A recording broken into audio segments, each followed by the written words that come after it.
Então, a gente está num momento bom, a gente está num momento que traz uma reflexão boa e agora cabe às autoridades, junto com os comitês científicos, aí, encontrar a melhor saída. Mas não tenha dúvida que a vacinação é o ponto primordial e, através dessa vacinação, é que a gente pode conquistar.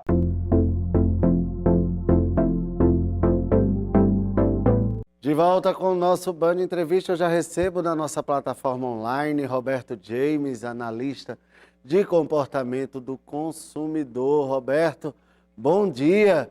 Vamos ter carnaval, é isso? Bom dia, Rodrigo. Essa é a grande questão, é o grande questionamento que estamos fazendo agora, tanto os comitês de saúde como os de análise em relação ao Covid, né? Vamos ver se vai sair dessa vez. Agora a gente fala que os Estados Unidos ficaram para trás na vacinação do Brasil nas 2 doses. Mas começou primeiro. Como é que foi isso, Roberto? Olha, isso mostra claramente, Rodrigo, que o Brasil tem uma cultura de vacina, uma estrutura logística de vacinação diferenciada no mundo inteiro. Isso corrobora para aquele argumento da Pfizer de querer fazer a imunização brasileira um exemplo para o mundo.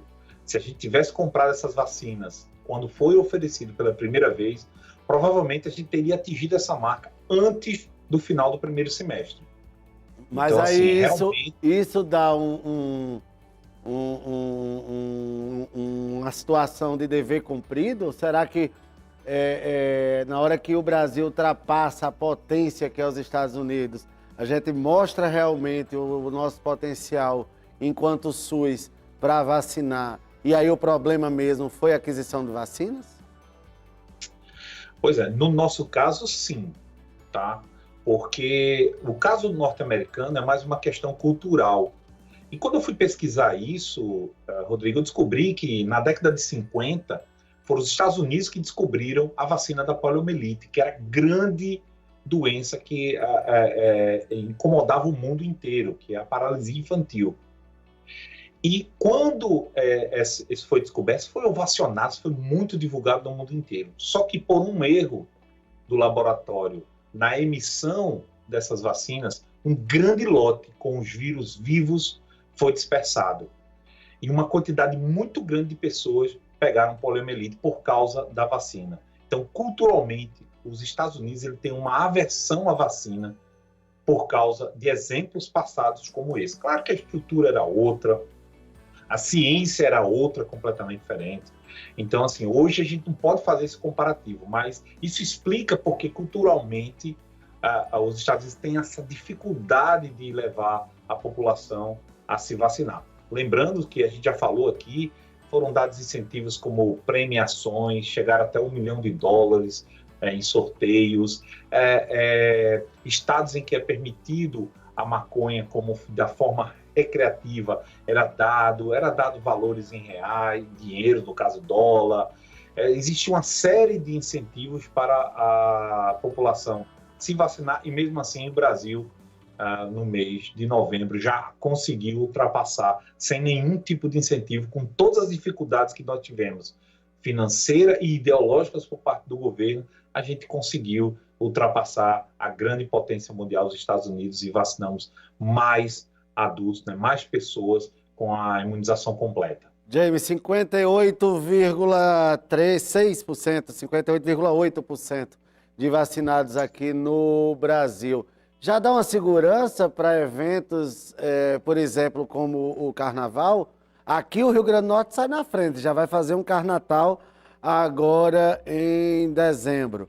Logo depois vem essas festas de Natal e Réveillon, que também, principalmente o Réveillon, são festas que preocupam, porque o Carnatal ela é pontual, ela é só aqui no estado, mas o Réveillon, por exemplo, é no país inteiro. Assim como depois o Carnaval. Já dá para se falar nessas festividades, mesmo com esse índice ultrapassando pouco os 50%? Olha, Rodrigo, os analistas falam muito sobre essa questão, principalmente os médicos infectologistas que estudam essa questão, pedem para que isso só seja liberado a partir dos 80%. A partir do momento que a gente atingiu 80% da população vacinada, a gente teria uma segurança de imunização forte para realizar esse tipo de eventos.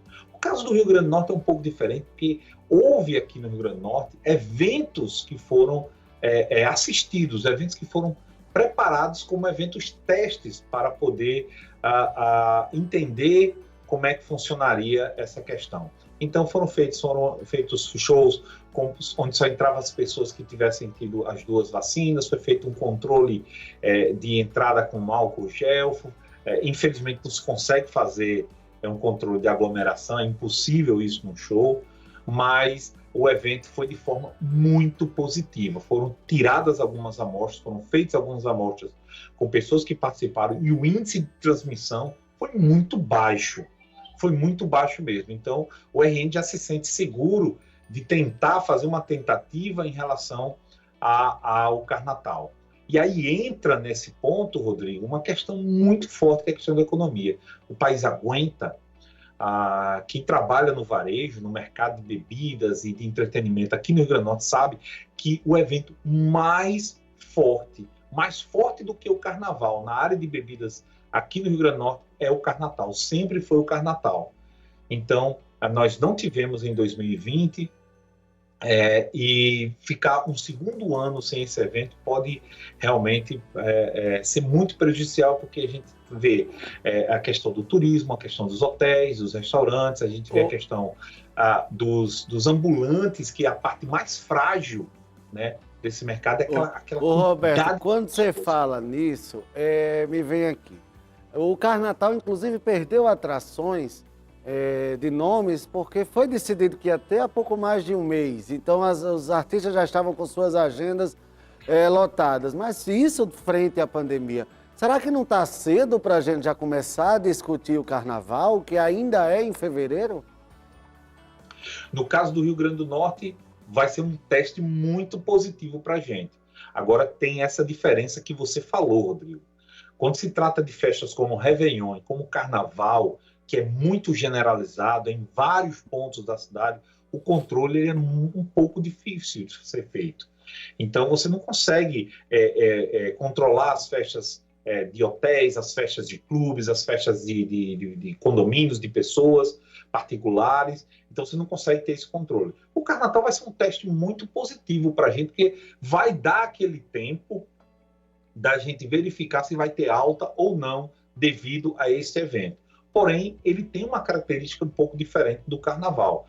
Eu acho que com esse tipo de vacinação é arriscado, arriscado pelo que a gente está vendo acontecer agora na Europa, na China, alguns pontos equidistantes estão tendo novos surtos, justamente ocasionados naquelas áreas com aquelas pessoas que não foram vacinadas, né? Então, isso já era temido, isso já foi bola cantada, né? Foi pedra cantada pelos especialistas, de que a importância da vacinação é justamente evitar que o vírus consiga mutar, fazer alguma mutação entre os não vacinados, e aí fazer um novo surto, surgir um novo surto, e aí necessitar de mais lockdown, necessitar de mais atitudes fortes e firmes para poder conter.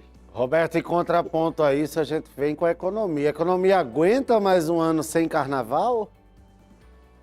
Pois é, eu acredito que não, porque justamente por esse mercado que tem, esse mercado ao redor, né? Eu estou falando dos pequenos, daquelas pessoas, os feirantes, aquela barraquinha que vende lá, aquele lanche, aquela comida, a bebida, né? Os grandes empresas, essa aí a gente não tem preocupação, porque tem socorro do governo, tem planos de auxílio para os funcionários, a folha de pagamento, o governo agora renovou a desoneração da folha de pagamento. Então, assim, existem diversos pontos para as grandes empresas que facilitam a passagem por esse momento. Porém, o pequeno, o médio, aquele empresário que precisa, aquele autônomo, aquele camarada que vende sua cerveja, que vende o seu lanche, ele precisa muito desses eventos para poder quebrar esse ciclo. Alguns deles é o evento do mês, é o evento que faz com que tire ele daquela situação difícil durante o mês. São eventos pontuais como esse, como Carnatal, como Réveillon, Natal e o Carnaval em si. Ano eleitoral, ano que vem temos eleições gerais aqui no Brasil, e aí eu lhe pergunto, Roberto, na hora que a gente tem aí que o poder público decidir se vai ter ou não uma festividade tão popular como o Carnaval, influencia nas eleições? Olha, já está influenciando nas decisões. Tivemos 3 cidades em São Paulo que se uniram, são cidades vizinhas, grandes, cidades importantes no mercado do estado de São Paulo, que é a cidade de Jundiaí, Valinhos e Vinhedo. Elas se uniram e disseram, olha, as prefeituras disseram, não vamos ter carnaval, na verdade. Já anunciaram que não vão fazer a festa tradicional de carnaval que acontece naquela região lá. Ou seja, é evidente que no ano de 2022 não vai ter eleição para os prefeitos, né? Então fica mais tranquilo politicamente para os prefeitos tomarem essa decisão. Mas é um ano de eleição, um ano em que os políticos estão muito preocupados com a opinião pública, e aí pode ser um tiro muito incerto liberar esse tipo de evento e, de repente, mais lá na frente, sofrer um surto muito alto, muito grande e não conseguir conter. Eu acho, Rodrigo, que o Brasil está num caminho tão bom, um caminho sem volta de vacinação, deu uma freada um pouco agora, acho que a gente precisa reanimar, reavivar essa vacinação. A gente tem condições de, antes do Carnaval, chegar perto dos 70% de vacinados.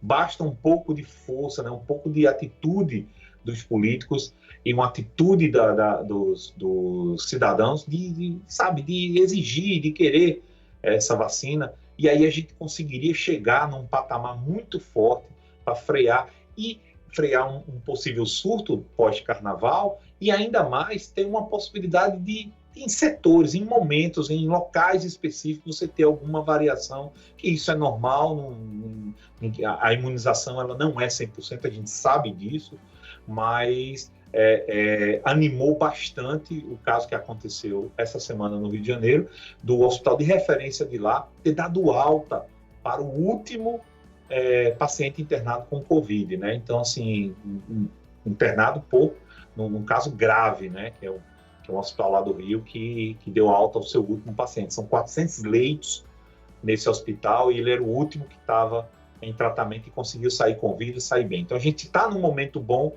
a gente está num momento que traz uma reflexão boa e agora cabe às autoridades, junto com os comitês científicos aí, encontrar a melhor saída. Mas não tenha dúvida que a vacinação é o ponto primordial e através dessa vacinação é que a gente pode conquistar. É um marco muito importante esse, da gente ter ultrapassado os Estados Unidos, que comprovou a tese da Pfizer de que se a gente tivesse começado antes, a gente teria atingido esse número muito antes. Talvez hoje a gente estaria aqui comentando se a gente estava chegando aos 80% e se seria bom a gente fazer o carnaval com 90%, ou se a gente conseguiria, antes do carnaval, chegar a 100% da população adulta vacinada. Ô, coisa boa, Roberto. Tomara que tenha, viu? Tomara que tudo possa acontecer da melhor maneira possível, porque o carnaval é a cara do Brasil e do povo brasileiro. Roberto, obrigado. Mais um tema aqui. A gente se encontra lá no seu canal